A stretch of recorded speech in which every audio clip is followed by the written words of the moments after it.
Pri naših sosedih Hrvatih duhove buri nov izbirni predmet zdravstvena vzgoja, ki ga v osnovnih in srednjih šolah uvaja mesto Zagreb.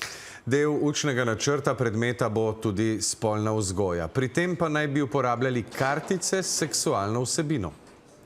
To je seveda sprožilo val ogorčenih odzivov javnosti in politike. Naši otroci niso topovsko meso za vaš eksperiment, so vzrojili v stranki Most. No in kako odgovarjajo zagovorniki uvedbe zdravstvene vzgoje? Melita Stolnik. To so tako imenovane seksualne kartice, ki so na noge dvignile hrvaško javnost.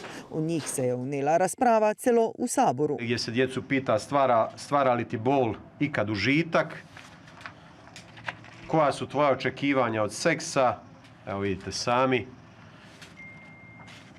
Što misliš o ideji seksa na javnom mjestu? Dakle, čista seksualizacija djece, na to nećemo pristati, na to nećemo šutjeti. Kartice je zasnovalo hrvaško združenje Status M, ki se zauzema za družbo brez nasilja, vključenost in enakost spolov. Radi se dakle o materijalu koji je namijenjen odraslim osobama, dakle 18+, nije namijenjen školskoj djeci, niti nije nikakav obavezan ili neobavezan nastavni materijal, kako se nažalost insinuira u medijima nekim. Zaista je za mlade od mladih kao nekakav alat za facilitaciju razgovora. Da bodo kartice seksualno vsebino uporabljali pri izbirnem predmetu zdravstvene vzgoje na zagrebških osnovnih in srednjih šolah, odločno zanikajo tudi mestne oblasti. Moram reći da su ciljane dezinformacije dijela desne javnosti, desnih medija, koje za cilj imaju, ja mislim, uzburkati javnost nepotrebno, dakle,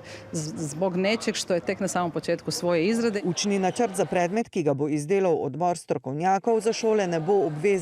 Glavni poudarki pa bodo na mentalnem zdravju, zdravem načinu življenja, preprečevanju odvisnosti tudi od interneta ter spolnim in reproduktivnim zdravjem. Naša djeca nisu pokusni kunići za vaše sulude ideologije, naša djeca nisu topovsko meso za vaše eksperimente. Mislim, koja zdrava i prisebna osoba koja je dobrobit djece na srcu može imati nešto protiv takvog predmeta, pri čemu se kurikulum za njega tek izrađuje. Poleg tega bo učni načrt novega izbirnega predmeta prilagojen starostni in razvojni dobi otrok, pravijo zagovorniki predmeta. Ali onda se škole odlučuju žele li sudjelovati, to je prvi korak, a drugi da je to izvannastavna aktivnost, što znači dobrovoljno za djecu uz suglasnost roditelja. Izbirni predmet zdravstvena vzgoja bo otrokom v zagrebških šolah morda na voljo prihodnje šolsko leto.